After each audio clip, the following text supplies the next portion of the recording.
Welcome back, everyone, to the Bourbon Judge. Happy December, first and foremost. Can't believe December is here. Can you guys believe it? In one more month, we'll be in 2020. It's too much for me personally.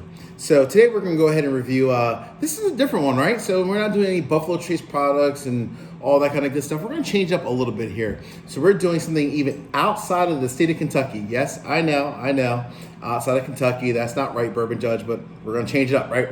So today we're going to review, this is Sagamore Spirit. This is a rye. So Sagamore Spirit, before I kind of get into this, and I'm going to open up the bottle because I actually have never tried this one before. Before I kind of get into Sagamore Spirit, so they are owned by the CEO that started Under Armour. Go figure. So they're owned by the CEO that started Under Armour. So they are based in good old Baltimore, Maryland, right? So not too far from me in Baltimore, Maryland. And they, starting out in 2017, so they, of course, didn't start making their juice day one. So like many other companies, as I'm struggling to open the bottle here, like many other companies, they went to what everyone knows as the creme de la creme, good old MGP. So MGP has actually been producing their juice for the last X number of years. However, one slight change, now they are making their own juice and barreling it on site, but they want to have an age limit of about 4 years. So while they're still starting up, because they started in 2017, the last couple of years to kind of get them up off the ground and running and so forth, they started out by purchasing a lot of their juice from good old MGP out in Indiana. So one cool thing about it, even though it is MGP juice, the name Sagamore Spirit, this comes from a local farm, actually the water. So when they, basically what happens is they take the bourbon, or the rye in this case, they take the rye from MGP. It's barreled, obviously barrel proof. It comes into Baltimore, Maryland.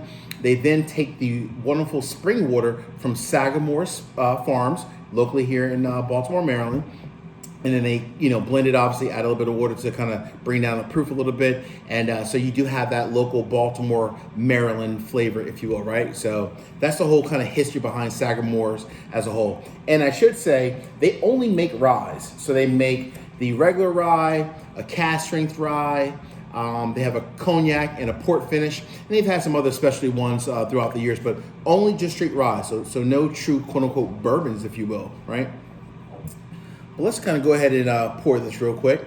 So I will say, again, as I said earlier, this is one I've never had before. Never had a Sagamore anything, any of their different versions. So this is new to me. I've never had it. I can't even kind of judge it in my head already.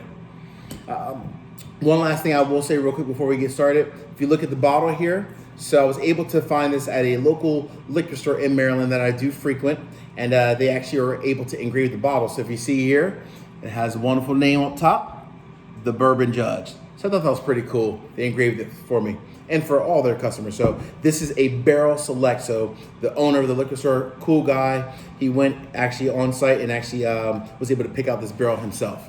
So with that, let the fun begin, as we say, right? Let's go ahead and get into the nose a little bit. All right.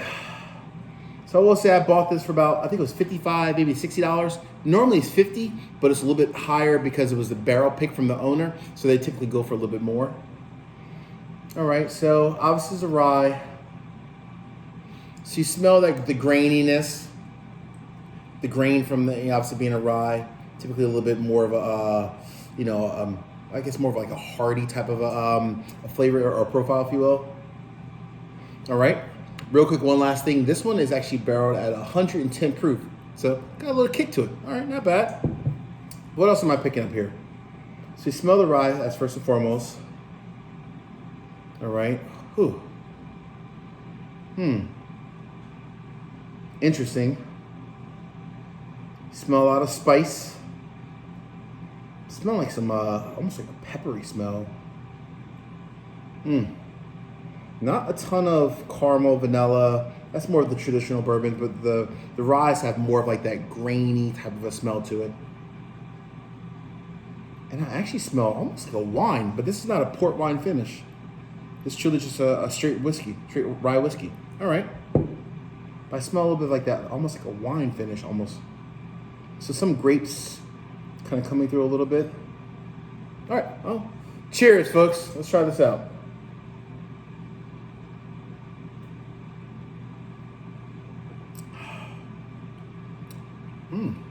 Okay. So it's a rye. Interesting though, with most ryes, many times you feel that dryness as it kind of goes down. I don't really feel the dryness, which is pretty cool. It even also being 110 proof, I kind of expect it to kind of burn going down, at least a little bit more of a burn. Not very much of a burn, almost very smooth actually. MGP does make some good juice, but it also is blended, like I said, with that spring water from Sagamore Farms here in Baltimore, Maryland.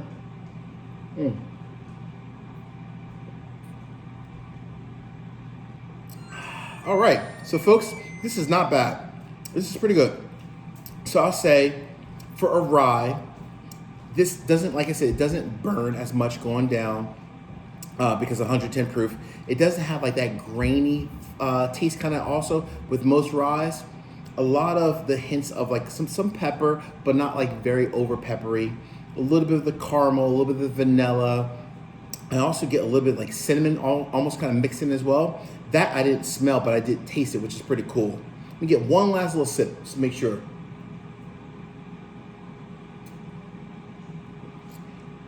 All right. Okay. And that grape wine taste almost, it actually comes through too also. Very unique, interesting blend. So for me, again, being the first time I've ever had a Sagamore product, not even in a bar. You always ask, Bourbon Judge, am I buying it? Am I leaving it on the shelf? What am I doing with this product? Folks, the verdict is in. At $55, hands down, I would buy this product all day, every day. I think this is a great quality rye. I think it's an everyday type of a drinking rye. It's not something that you're gonna go out and say, you know what, this is the best rye in the world, but is it something that I think has good quality and deserves to be on my second, maybe third shelf, if you will, in my bourbon collection? Absolutely, I would buy this. I would drink this all day long. I hope you have a chance to go out and buy it yourself, but make sure you also try to, try this at your local bar before you go out and try it yourself, just to make sure that your palate is equal to mine. But until the next time, folks, thank you for watching today's video. Please make sure you subscribe to the channel, and we'll talk to you soon. Take care. Bye.